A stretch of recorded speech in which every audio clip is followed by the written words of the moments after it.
what's going on? Just want to get you ready for what you're going to see on CNN10. I have some notes here, so you might see me look down here every so often. But CNN10 is going to start talking about the country of Afghanistan.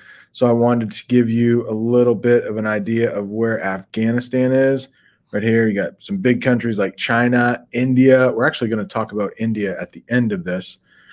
Iran. We've talked about these countries before, but there you go. Give you a little idea of where Afghanistan is.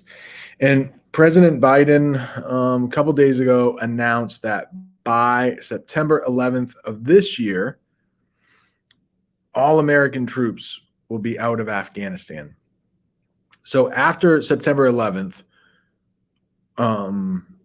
troops went into Afghanistan. It was a little tricky because every time before September 11th, when the United States has been attacked, which hasn't been many times, it's always been a country that has done it. So you could hold that country responsible, go to war with that country or whatever. September 11th, 2001 was a lot different because it wasn't a country that attacked the United States. So what President Bush at the time had to do was figure out, okay, well, what country harbored them, gave them safety so that they could train and whatnot. And it was determined that Afghanistan and the leaders of Afghanistan, they're called the Taliban at the time, were responsible. So there was a war. That war has been going on longer than any other U.S. war. So what President Biden wants to do is get troops out of there by this September.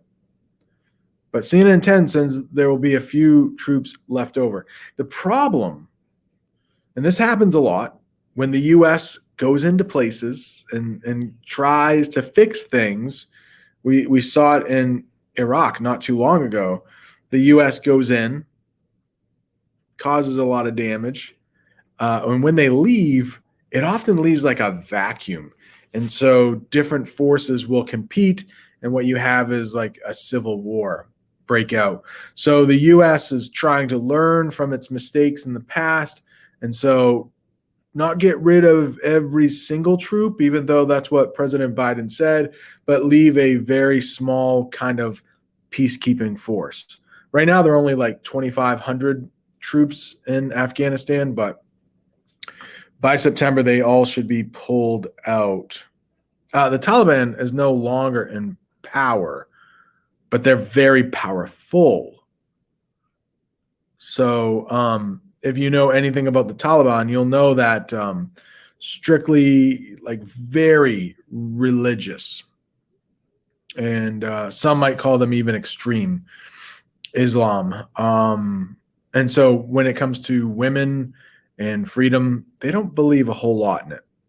And that's how it was when the Taliban was in power in Afghanistan. The rights of women really suffered, really suffered. The next story you'll see is a new discovery in Egypt. So about 3,000 years ago, if you know anything, you know Egypt has like pharaohs and pyramids, really ancient civilization that's been somewhat preserved.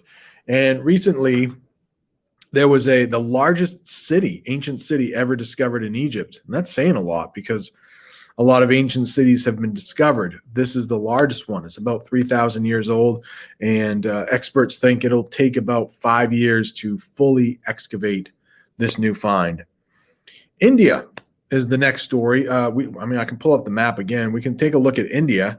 We've talked quite a bit about India, but India, the focus of that today is going because it's a massive country. In a couple of years, well, in a few years, it might be the biggest country when it comes to population. It might overtake China within the next 10 years. But this one is not actually about people alone. It's about wildlife. And about one person per day in India dies because of wildlife. They have lions and a bunch of other exotic animals that can really hurt people physically, possibly, but also financially. And you'll see a story where I believe it was a lion killed, ate this family's buffalo. Was it? It was an animal that was used to plow. Looked like maybe a buffalo or something, some strong animal. And because that animal was killed, that's going to cost that family a lot of money. They might lose their farm. It's actual power. Like in the United States, most farmers would use like a tractor. So it's the equivalent of losing a tractor. Like that's going to cost some money. And you'll meet a woman who actually works for an organization that is trying to keep peace between the wildlife and the people. Because you know that some families, if they know a lion is going to harm their crops or harm their livestock, like there would be a tendency to kill it so that it doesn't hurt your finances. And of course, those lions only place outside of Africa where those lions are found. I got the trivia question wrong, by the way. And the last one here. Yeah, the last one here is more. CNN10 loves to look into the future, so they're going to look into the future of pizza delivery. So Domino's. I don't know if they're a sponsor of CNN10 or not, but Domino's is featured, and maybe one day here, our pizza will be delivered by robots.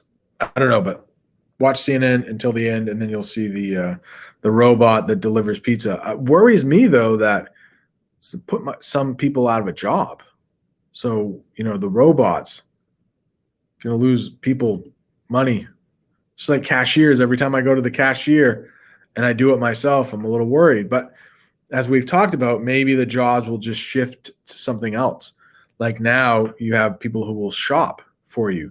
You can just go pick your food up and it's already taken care of. So I don't know. I do worry about human jobs though. All right. That's it for today.